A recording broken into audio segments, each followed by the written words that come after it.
Imagine one day you wake up and realize that every sixth person in the world has witnessed war this year. Imagine being told that nuclear powers are no longer just issuing warnings, they are launching missiles directly. And the scariest part, you don't even flinch at the news because that is exactly what happened in 2025, a year when war was no longer a shock but a routine. Today, we'll tell the story of that year, a year that proved the world does not run on peace but on conflict. Hey everyone! Before we dive into today's story, I want to give a big thanks to our sponsor, Ion Infotech. They are not just any tech company, they are our digital partner here at Sutra Network, helping us bring you the content that often gets overlooked by the media but really matters. Ion Infotech is all about the digital future. They specialize in AI, app development, and yes, even game app development.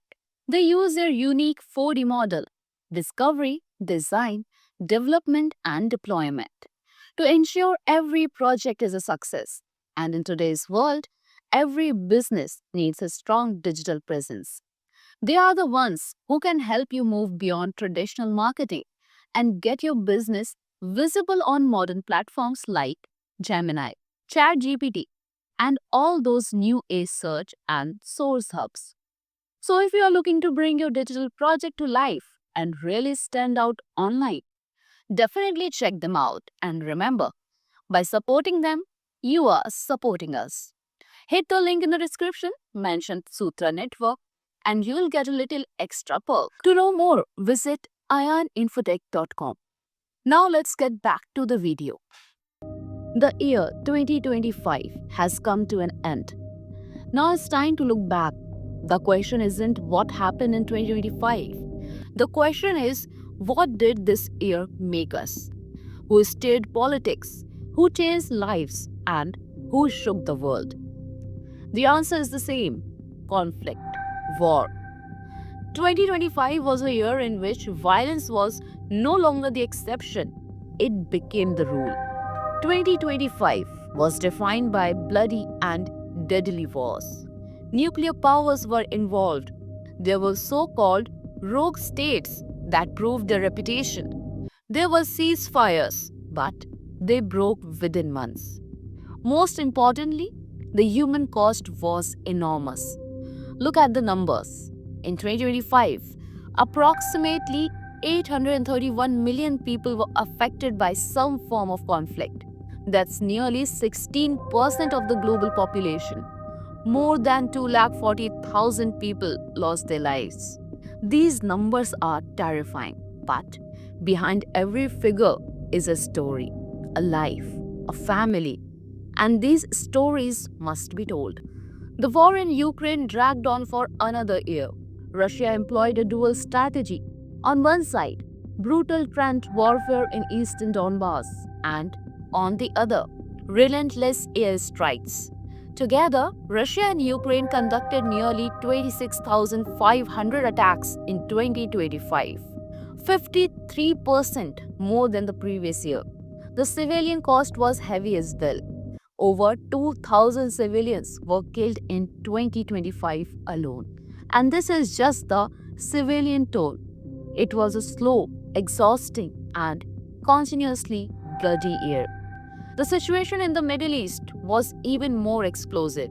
This year, Israel launched attacks on 6 countries: Palestine, Iran, Qatar, Lebanon, Syria, and Yemen.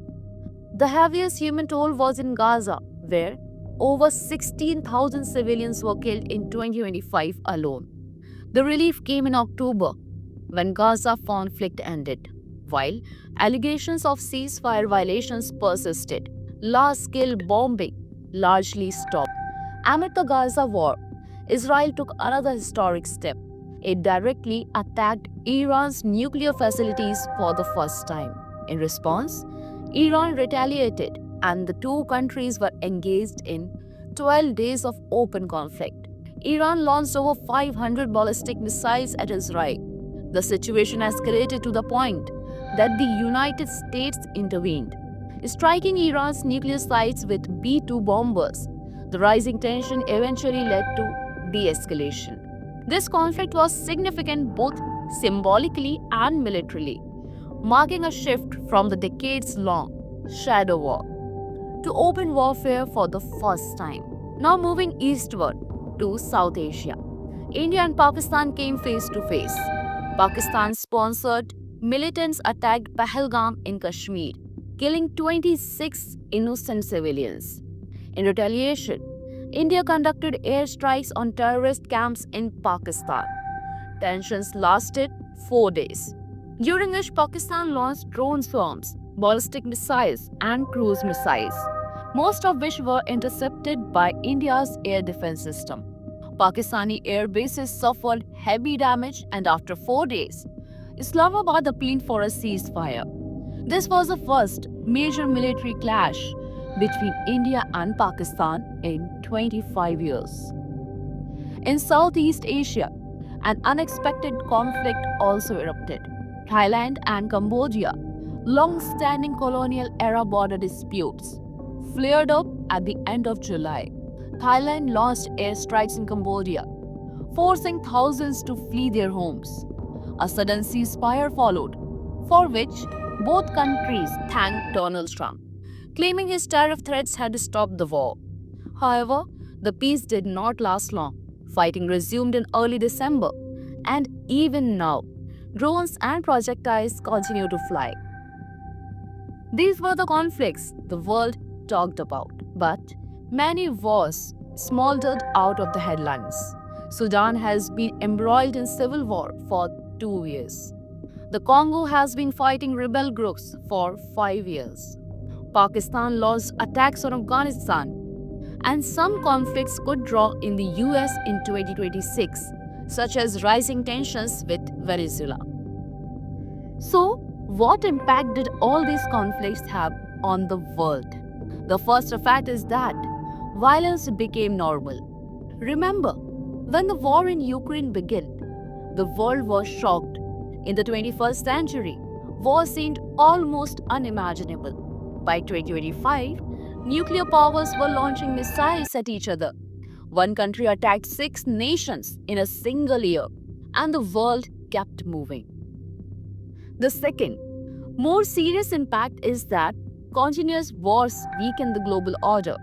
Each conflict showed how ineffective the UN is, how powerless international courts are, and how hypocritical world powers are. These conditions embolden irresponsible actors. That is why 2026 could be a dangerous year. If the Ukraine war ends, perhaps a chain of peace can begin. But if not, more countries may abandon diplomacy and choose the path of war. 2025 has shown us a harsh truth. War is no longer news, it has become the backdrop. And that is the greatest danger. The question is no longer why the world is burning. The question now is, are we even trying to put out the fire? Please drop a comment and share your thoughts on this. Where many news channels are caught up in noise and agendas, Sutra Network stands firmly with facts and truth. We don't chase sensationalism, we show reality.